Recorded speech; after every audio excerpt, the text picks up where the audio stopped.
So, this piece involves certain aspects of recurring rhythms throughout the different parts. It explores the extremity of instruments, mainly their registers. There are also abrupt changes of texture. Also, Birtwistle will have a preponderance of particular pitches at particular moments.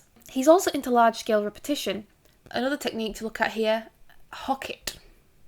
In this piece, there seems to be a fight between two opposing ways of treating compositional material. How does he structure all that to create a sense of stopping and starting?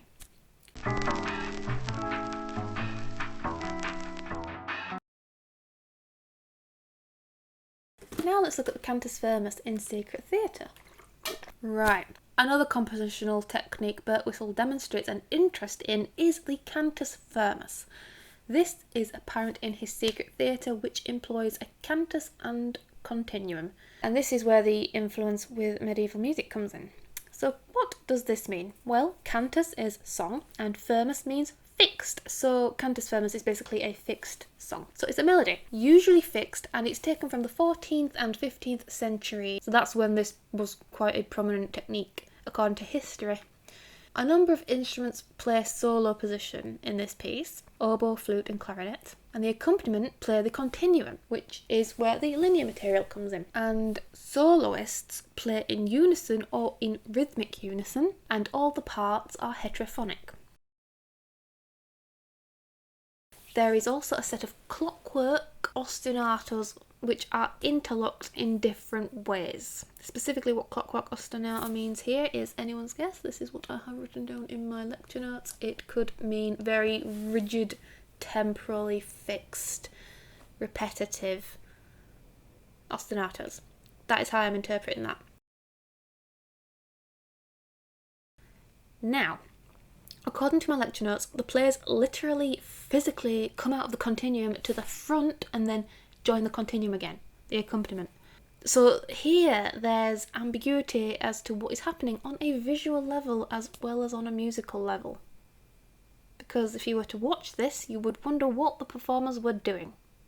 My undergraduate lecturer added at this point that this is why it's called secret theatre, because when you're listening you don't see it. That can't be the only reason why it's called secret theatre. And there's an interesting thing to think about here with regards to Birtwistle's use of ostinato, and this is where his interest in repetition comes in. When does ostinato cease to be as such? What is the function of an ostinato? When it functions as a repeat, is it mechanical? Think about it, if you had an ostinato, if you had a motif that repeated, is it a repeating motif or has it become an ostinato? And then when would the ostinato no longer be considered an ostinato? Is it just a long motif? It's just something to think about. I suppose it's something to get pointlessly philosophical about. Where is the end point of the ostinato? Where are the limits to an ostinato? So anyway, there's a unifying factor here in this ostinato and all of this stratification and linear music that Birtwistle does. It's underlying music that you're writing without shoving it in the audience's face. And the important thing to consider at this point is the function. Why do we do certain things? Why is this ostinato here? Why is that motif repeated? Function. We're not just doing things for the sake of them. So why would Birtwistle have an ostinato at this point? Why would he combine this cyclic process with this linear process? Why is the theatre secret? I'm not saying that there has to be a well thought logical reason for why, but there's got to be a function. It's got to function as something. According to my notes, the title refers to the relationships between the two groups. So the flute, oboe, clarinet are in the cantus, but they are joined at times by two violins, horn and a trumpet. It's quite clear that there is a distinction between the solo and the ostinato. According to my lecture notes at least. Have a listen, tell me what you think. Now let's have a look at pitch and how he treats pitch. So Birtwistle gets pitches by what is called, in my lecture notes at least, a wedge. I spent ages wondering what on earth this was about. So he creates the image of a wedge, like a triangle, like so. And he'll arrange the 12 notes of the chromatic scale into a wedge shape or a triangle shape. And he'll do this by, say, picking a note moving up a semitone, down a semitone, up a tone, down a tone, and so on until 12 notes of a chromatic scale have been plotted in this shape. And if you notice, there are small intervals between the pitches in this wedge shape, and this explains why. In Carmen Arcadii Mechanicae Perpetuum, for instance, Birtwistle has written little small intervals between each note. Apparently, Birtwistle has a series of little number games that he plays in order to generate material, especially pitch, and he usually has pitch centricity around low E's. And in my lecture notes, I've written that my lecturer jokes that all good composers write a lot of low E's. I don't know. They're quite good, I guess. The lowest note on the double bass. How low can you go? Anyway, this wedge and so on is just something Birtwistle does. There are just some things that composers just have to do before they can get anything down. Not everyone has to do the same thing. Other composers might have other different things they need to do as part of their process. But I do remember reading actually in that Michael Hall book that he has a big thing about numbers and grids. Let me just get the book. Ugh. Ah! Here we have the wedge. It's not called a wedge though. What does he call it in this book? Cognizance of the horizontal division.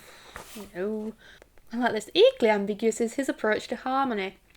Oh no, he calls it a wedge-shaped pattern. For the first, he used the first 8 pitches in the wedge-shaped pattern. A wedge-shaped pattern. So it is called a wedge, kinda. Oh, and this AVBWCDXY thing I mentioned earlier, he gets it from this book.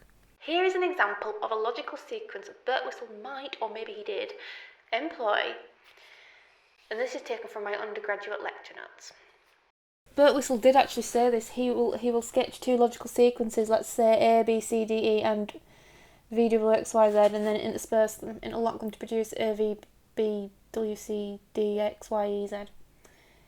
And he does have this fascination with numbers, and I do need to do another lecture on this where I talk more about all this and go into detail about his approach, because this is interesting. Let's start with these time signatures. We've got 3/8, 2/8. So the first beat of a bar is no more important than any other beat. You've got a time signature that's sort of in between 2 time signatures. Altering the register, focusing on density, time signatures and so on. You can come up with other things to the music that can really change the overall sound world. Let's try and summarise the compositional techniques of Harrison Birtwistle. Usually fixed, and it's taken from the 14th and 15th century. And the technique was in Carmen Arcadii, in Carmen Arcadii Mechanicae Perpetuum.